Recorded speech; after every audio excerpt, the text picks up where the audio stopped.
Welcome to the Future of Less Work, where we're piecing together the transformation of work one conversation at a time. I'm Nirit Cohen, and today we'll talk about discomfort. Clearly a state we're experiencing with all the change around us. And listen to this. 30% of employees would rather clean a toilet than ask for help. What does that mean for organizations? How can we work in this environment without the very basic human social muscle to ask, to disagree, to show up imperfectly? And the more awkward, ambiguous, and global our work becomes, the more we need to stop treating discomfort like a bug and start training for it like a feature. That's where Henna Pryor comes in. She's a workplace performance expert, Inc. magazine columnist, 2 times TEDx speaker, and the award-winning author of Good Awkward. Henna, welcome to the Future of Less Work. Thank you for having me. So excited to be here. I have to start with a toilet stat. 30% would rather clean one than ask for help at work. What does that say about us? Yeah, I think it says a lot, but more than anything, it speaks to a very specific type of discomfort that we are dealing with as a society, especially as a professional society. Discomfort is everywhere. We've been going through it since the beginning of time. We can be uncomfortable, sitting in a chair that's not comfortable. We can be uncomfortable in a conversation with a family member. This particular discomfort that we're talking about is something that exists in those social spheres specifically. So awkwardness, embarrassment, cringe, that sort of avoidance of collaboration, communication, conflict, that is a specific kind of social discomfort. And is there something going on in our environment today that's making this even more prominent than it used to be? Oh, yes. Oh, yes. So this began decades ago, I think with just general communication shifts. Technology, when that started to tick up, 100% has played a role in this.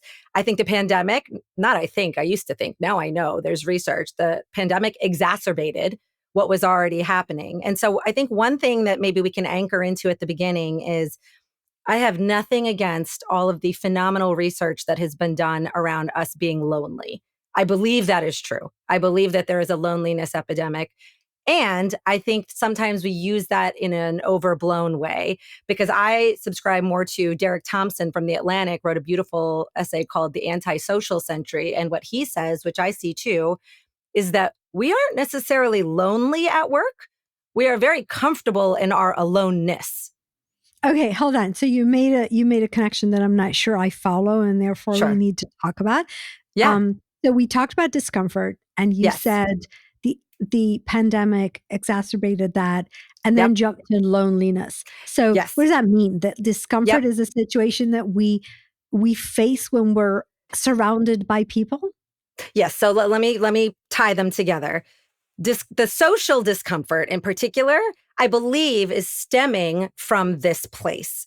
So because people are so comfortable in their aloneness, because they are not seeking out the regularity of conversation and connection, those repetitions aren't there. We're not seeking it out with the same frequency. When we do find ourselves in a conversation, asking for help at work, in a conflict type of conversation, saying the wrong thing, that social discomfort, the discomfort we experience from having things go sideways around others, has ticked up significantly. So this 30% statistic is really coming from a fear of a potential discomfort, a potential social discomfort. I would rather clean a toilet than ask a colleague for help and not know how that's going to go. And I believe a lot of that has to do with lack of repetition. That's because we've gotten more comfortable in remote settings, behind screens. I'm kind of thinking to myself, but I mean, I know people who love working in social settings, right? As opposed to others that are more comfortable working through a keyboard. Doesn't that depend on your type? Yes. So I think one of the big takeaways from the research from the book is that a lot of times people have historically attributed some of these social discomfort emotions to introverts or shy people. So 100%, right? There are people who love working with people. I am one of them. And even those of us who generally find energy from working with other people have experienced what in our research study we refer to as social muscle atrophy, meaning because we don't have to as frequently, those little types of conflicts or rubs or frictions, they're less frequent and therefore they feel more difficult to bear. I love working with other people, but I don't do it as Okay. much as I used to. And that has downstream consequence. So that actually means that it's not just the pandemic, but everything that came after, right? The hybrid, the remote, even the kind of the dispersed global organizations that a lot of people work in, that makes that even stronger, right? The social muscle atrophy of being able to communicate with people that you don't necessarily know or converse frequently with, right? Yes, our workplace structures currently largely are still designed for convenience and what was sort of a pandemic byproduct. Now, this is not me in any way suggesting that pushing everyone back into the office 5 days a week is the answer. But what we do need to do is be more intentional about the structures that we've created. So, a lot of people had not built in structures for connection in those hybrid workspaces. We kind of Yeah. got into a system of working alone unless we needed to talk to someone. There was less So wanting to. So is digital connectedness different than physical than physically being in the same space? Is it this? Do we get to the same discomfort level by saying I don't know or Mhm. something like that? So it can be. It doesn't have to be. It's not as simple as a yes or no. Some of my richest friendships of the last few years were actually formed digitally over Zoom with people who wanted to go deeper with me and I wanted to go deeper with them. So digital bonds can be very real and very deep with the right level of intention and willing to go a few layers deeper. But that doesn't usually end up being everyone's default. And it also requires space for that to occur. A lot of people, when they don't get to see their colleagues digitally, they stay at surface. They stay at, how was your weekend? Oh, it was good. How was yours? And then, oh, we better get to business because we don't want to waste each other's time on a Zoom call. That is just a function of us, I think, are trying to respect one another's time, trying not to waste time. But the bigger byproduct, and again, this has shaken out in the recent research, is we're losing that natural friction that usually happens in proximity. So when we're near each other, we're next to each other, we inevitably do something wrong. We mispronounce a name. We have a typo in our presentation. And in proximity, we're more likely to say, hey, just FYI, did you notice that? Or, hey, just after the meeting, you may have mispronounced so-and-so's name. I just wanted you to be aware. We are less likely to find the activation energy after the Zoom meeting has ended to call that colleague and say, hey, I wanted you to know that XYZ happened. It actually is statistically happening much less. So I was going to ask you, do we care, right? But then I went Mm-hmm. back to your statistic, right? So Mm-hmm. because technically, if we have less friction, we're going to experience less of that dysfunction. Do we care? Mm-hmm. The answer should be, well, yes, if it impacts something about how we end up working, communicating, you know, producing value. So do we care? This is where we're actually seeing a delta show up in the research. So, our additional statistic that blew my mind was 84% of people believed in the power of social muscle strength to navigate uncertainty, challenge, and change. Meaning the majority of us believe we need to rely on each other, we need each other. But 56% said they are more comfortable working alone than with coworkers. So the answer, I think, lies in that delta. I think we hear the importance. We cognitively can get on board with the importance, but we've gotten very comfortable working on our own. And so there was recently a study that was done on introverts, and I wish I could remember exactly who did the study, but they had, basically asked them to make a prediction of if you were to go, have an in-person meeting with such and such colleague or coworker, how do you think you'd feel after? Just not a group, just one other colleague or coworker. And the prediction was, I think I'd feel a little bit zapped or a little bit drained. I think I'd rather just do it on my own. But then every time they replicated this experiment, and rather than giving the prediction, they actually had them do it. They had them meet one-on-one with the colleague and then rate their mood after. I think it was actually, I remember it's Nicholas Epley out of University of Chicago, but they replicated this on trains, on buses, all kinds of places. But when they actually had them do it, they were happier the rest of the day. Their mood was lifted. And so what that tells us, again, similar to that study, is we think things are going to be challenging and uncomfortable, despite maybe knowing the benefits, despite knowing how good it's going to feel afterwards or how good it's going to be for us professionally, creatively. But that comfort stops us. Our brains are making predictions that are somewhat inaccurate in many Yeah, cases. and I'm thinking about and I go back to the, my space, which is the Sure. changing world of work, and I look at Yeah. kind of the things you need to know that you don't know, get comfortable asking for help, Right. you can't figure everything out on your own with everything that's going on. So there's definitely going to be an issue, right? Whether it's yourself and your own productivity and obviously the organization. I'm pretty sure you're not just going to tell us, okay, just get more comfortable, right? I'm pretty No. sure there's something else we need to do. So what is it? Sure. I mean, like most things in discomfort work, and I'm sure this is not the first time this theme has come up for you, it starts small, right? Start laughably small. I think if someone is accustomed, let's just take an extreme scenario. If someone is accustomed to working from home and they DoorDash their lunch every day and they order their groceries on Instacart, and let's say they're on the dating scene and they're swiping, and everything could be done digitally today. We can text our friends, we can DM our friends. We don't actually have to talk to anyone. My ask is not go to a networking event and put yourself out there. That is too much of a jump. That is going from picking up 0 dumbbells to the heaviest barbell in the gym. That is not wise. So what is the laughably small first step that you can take for someone working from home? Maybe before they, bring up a conflict with a coworker that feels a bit Herculean at the moment, it's, checking in with one person via phone about a project that just went well, something where conflict is not necessarily, ripe for the taking, something it can just be a little bit of a warm up, something that's going to feel good, but it'll give you the repetitions. It's conditioning. I really believe that conditioning is the answer. And we don't live in a system that's optimized to condition. So we have to create opportunities for ourselves. It requires a Yeah, lot and more I think intentionality. that's a really good one. I talk about this in a lot of times. I talk about the need to meet people that you Mhm. don't know, and for no Yeah. apparent reason, right? So it's the ability to kind of the serendipity you bring into your life, so that you learn the things that that you wouldn't have known to ask for, and that's an example of extreme discomfort. Some people like me, Hmm. I'd really rather not step into a conversation where I'm Sure. talking to people I don't know on topics that, I don't need to be talking to them. And so you create these systems, right? Hmm. Whether they're meetings or a podcast, or so you create the systems that force you to do that. I Right. And think I that's think, what you're talking about.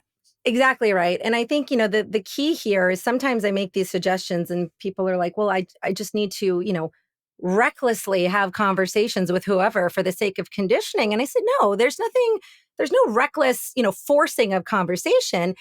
If a conversation is aligned with the direction you're hoping to go from a values perspective, then I want you to get out of your way. So in your world, in my world, Narit, if there's interesting people that we would like to learn from and meet that might expand our worldview a little bit, those are going to be the easier ones at the beginning to find the activation energy to have the conversation, even if we don't feel like it, right? There needs to be some values direction Yeah, I mean, that I we're need to moving have a towards. reason, right? A That's what basically reason, what you're right? saying. You need to create a reason for yourself, whether it's development or it's Right. work or it's something like that, but be conscious of that. What Right. about AI? Trying to think about what AI does for us, because suddenly we can have conversations with AI and, you Mhm. know, not even realize that's another area where we suddenly don't need human interaction. Yeah, I think the most brilliant way I've heard this described, it really stuck with me, was by Professor Alison Wood Brooks, who recently wrote the book Talk. She was talking about how, many of us, admittedly, myself included, will occasionally turn to AI as, I think of it as like an interactive journaling partner. So I have multiple coaches. I have a therapist who I love dearly. None of these people will be replaced by AI for me, but sometimes in between. It's nice to have a sparring partner that is immediate, that is on demand. But the thing that really strikes me about this use case is that AI can actually fill some of my needs. So if I need a perspective shift on something, if I need something reflected back to me in different words, I can turn to AI and have some of that accomplished in a way that is truly impactful. I don't want to poo poo it away. It can give me an insight that changes my worldview. And that's powerful. But the interesting thing, especially when it comes to social dynamics and teams, is that AI doesn't have needs. It doesn't have needs that I can So anticipate, it's that I not can fill. asking anything of me in this interaction. And you're saying, Correct. okay, you have to put yourself in a situation where there's two sides. If you are in an environment where you work with people, right? Some people aren't. If you're an astronaut up in space by yourself, okay, if you're a polar explorer and you're solo, it's very few, very, very few professions are solo. For the majority of us, we do interact with others as part of our job. And part of that successful interaction, part of becoming a great communicator and understander of people means having to be able to, at least at some level, be able to read the needs of others. And Yeah. AI doesn't have needs. And so we miss that half of the equation. Yes, that's a really, really interesting observation. I keep going back to the fact that you're saying something even stronger, though. Mm-hmm. It's not just the social skills. It's Mm-hmm. actually the ability to bring yourself in a way that enables you to also be vulnerable, to not know, to ask. And I keep thinking, we talk about today people being agent boss, right? So you actually interact with agents at work. You do a Mm-hmm. lot of your work digitally. Um, and then we bring people into the social environment for connectedness and social skills. None of these address the fact that ultimately, and I strongly believe that, right? I strongly believe that we're Yeah. underestimating the nuances of human skills, value in the machine that we call the organization and work, and that we'll figure it out as we move work over to AI. We'll figure out that delta that is inherently human. And to do that, we have to be able to be um, vulnerable, not knowing, actually authentic, as opposed to, Mm-hmm. have answers. AI has answers. We have to be Yes. able to be more, maybe ask questions. Yes. And in fact, Nirit, you're bringing up something powerful for me on a personal level. I am someone who often describes myself as a high feeling person who wears barbed wire. I had a friend once describe me as a marshmallow wrapped in barbed wire. I am a deeply feeling person, but there's very few people who see that side of me. And so when it comes to, awkwardness and missteps and blunders, those are easy. But real vulnerability from me is truly and historically has been reserved for a very small inner circle. If I were to be having a chat with AI, it's not going to get to a certain level because, and I say this humbly, but I know there's others in your audience who will resonate with this. I can intellectualize my feelings and give you the answer you want to hear like that. So if I'm working with a coach or a therapist and I can sense that they're trying to get me to go to a certain place, I can give them enough of what they need to feel satisfied so we can move on.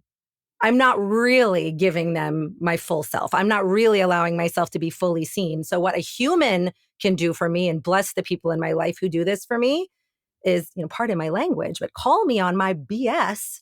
They'll say, Yes. Henna, you're saying you want to be open and seen and vulnerable, but I see what you're doing right now. I see you intellectualizing it. AI can't do that because I'm feeding it exactly what I want it to know. So this Yeah. is where a human is irreplaceable. And I'm Irreplaceable. thinking, and you're talking about this, and I'm thinking about the role of leadership.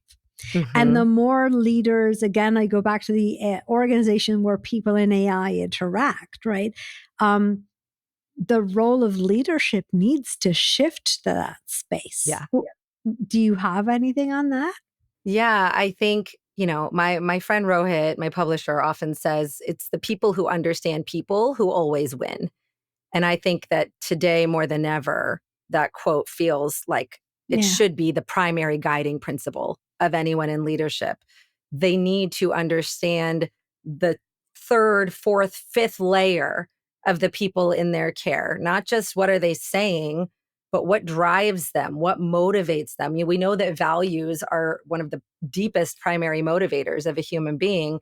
They can talk to an AI coach, but that's only going to get them so far. What's the thing that lives underneath that will get them to open up, to crack open? I just think us being able to get past the what is the person saying and what are they feeding the machine and into the underneath those layers, those where the hot lava is burning inside of each of us.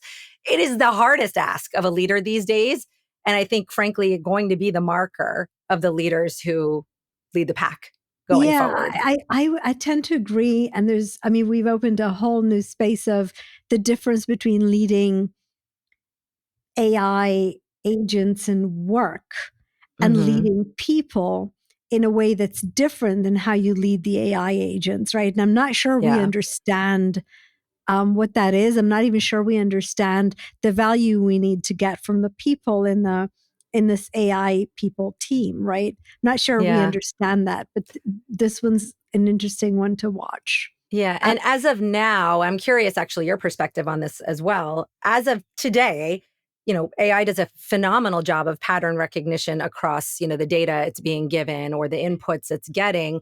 What I still see leaders doing well, that are doing it well, is pattern recognition amongst people, right? In this moment, people are largely what I'm seeing on teams is, everyone's kind of in their own chat GPT, in their own Claude, in their own Gemini, in their own Copilot, living their own AI life at different levels of proficiency and expertise and use. But there's not an AI overlord that's watching, okay, Narit's using it this way and Henna's using it this way and so is using it this way. And how does that play into our team dynamic, the way creativity is either being enhanced or stifled? So, I read recently there's going to be a new wave of AI driven job titles, right? That are going to be in support of these new structures. And we're just seeing all of that start to build. Yeah, I agree. I mean, I just wrote an article in Forbes on the move that I think that we need to look at the difference between teams and communities, because this Mm, idea that a team is people and technology, and if we think about managing it the way we usually manage teams, I think there's a lot of I like that visual that you just laid out with that overlord, right? So it's almost like you're mm-hmm, trying to manage something.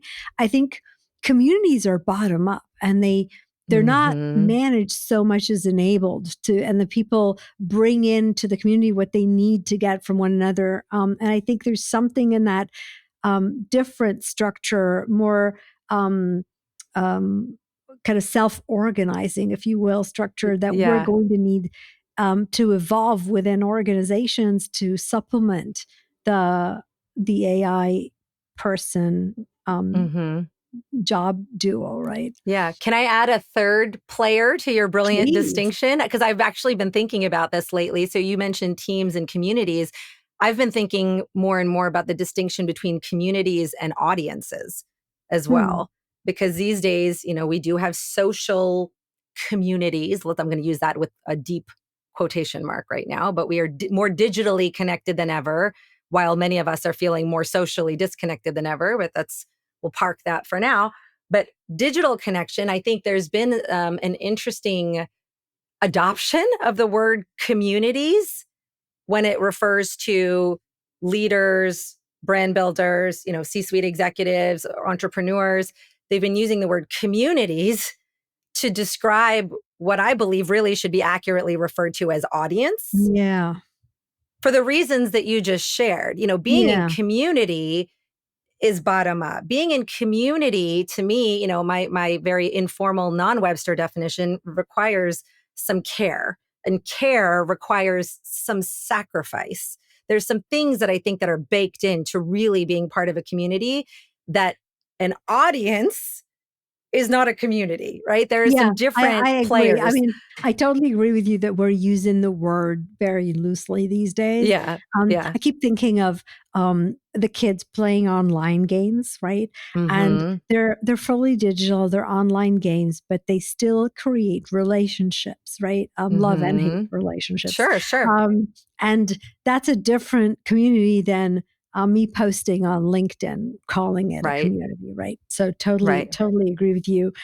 So basically, we're saying we don't like discomfort. We're getting used to working in a way that maybe rubs us less in terms of kind of getting that discomfort. And that's not going to be good for us because we'll lose something that we need. Um, what about business outcomes? Do you have any Mm. kind of research that talks about why businesses should care? Yeah, I mean, all of these things when it comes to diversity of thought, what is lost when conflict isn't addressed. I mean, nearly every single major business outcome is Yeah. affected by this inability to, extrovertedly, introvertedly, or anywhere in between connect with our colleagues, with our teammates, with our clients. So we're seeing, lack of innovation. We're seeing a loss of creativity. We're seeing higher burnout. We're not meant to work in isolation all the time. Even those comfortable in their aloneness are not meant to not feel like they have somebody at work that has their back, right? Yeah. So there's a stream, and all of those things are, we can draw a direct line to revenue for people who feel like they don't have support at work. They're more likely to call out sick. They're more likely to disengage. There's a direct or indirect dotted line to bottom line when it comes to this stuff. I think that feeling is only now starting to be believed and felt by leaders who have had, again, nothing against a decentralized team, but for those who had completely remote workforces, but then didn't design structures to try to create intentional moments for connection, for bond building, they are noticing the effects of that now, being the Yeah, and turnover, and being I all that. think also intuitively when we went, even during the pandemic, when we went Yeah, remote, we talked about the first place we said is going to be a problem with things like brainstorming and innovation, right? Because we correct. Yep. recognized that they require bringing people with different opinions and different mindsets into a room and letting them have at it, right? Right. Um, so intentionally, we can create these moments also digitally if we have to, is what you're saying. Yeah. 100%. I think brainstorming is such a good example. It comes up a lot about, Amy Edmondson's phenomenal work around psychological safety. I actually, in our research study, I decided to explore a different word. I wanted to explore superficiality. And so we found out that 44% of working Americans refer to their workplace relationships as superficial. And it's 51% if you're Gen Z. I That's wonder a if lot. that's a cultural thing. So Could I be. don't know if you looked at other cultures because it might be just Yeah. So this was the way a US people based relate. study. Yeah. Sure. Yeah. But what that tells me indirectly is, psychological safety is important for healthy brainstorming, for us to put out the ideas that could be quote unquote, less ideal or bad. No such thing as bad, but for us to put those ideas out there and feel safe doing it, we know we need the psychological safety. But superficiality to me feels like an extension of that conversation. This is not someone who I think has my back. This is a surface level relationship. This is a loose friend for which they don't really care much about my well being, and I don't really care much about theirs. And I It's won't not be authentic and I won't bring my correct. whole self and I'll guard what I say and all the other stuff we know we do when that happens. Correct. And it's funny, this I didn't ask this specific question in our study, but the thing that prompted me to do this study was honestly this one phrase. I would ask, at conferences that I spoke at, I would ask the audience, I would ask members of teams, you know, I know you can get on board with this idea of reaching out to your colleagues, your industry peers, your teammates about things. When that doesn't happen, what stops you from doing it? And it was always a version of this answer. Well, I know I should, but I don't want to bother people. Everyone's so busy. I don't want to bother people. So again, potentially that's a US cultural thing, but we have literally taken what used to be thought of as the principles of teamwork and at an individual level started thinking of it as bothering people.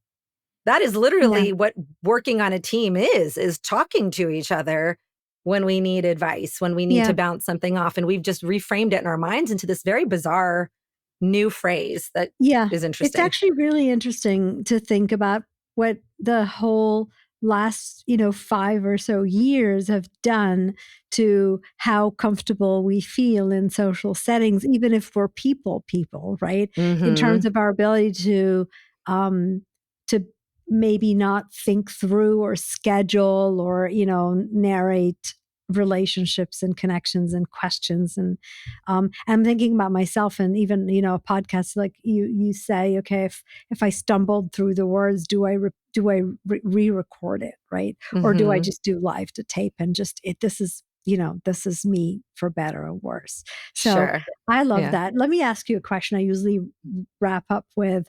Mm. What's the one question you think we should all be asking ourselves about the future of work? Mm.